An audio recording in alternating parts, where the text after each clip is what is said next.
তুমি তোমার নিজের চক্ষু দ্বারা আমাকে দর্শন করতে সক্ষম হবে না, তাই আমি তোমাকে দিব্য চক্ষু প্রদান করছি।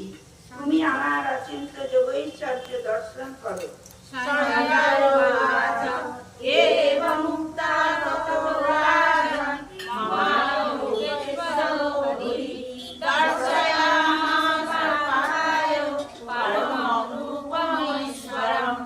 সঞ্জয় বললেন, হে রাজন, এভাবে বলার পর মহান যোগেশ্বর ভগবান শ্রীকৃষ্ণ অর্জুনকে তার বিশ্বরূপ দেখালেন।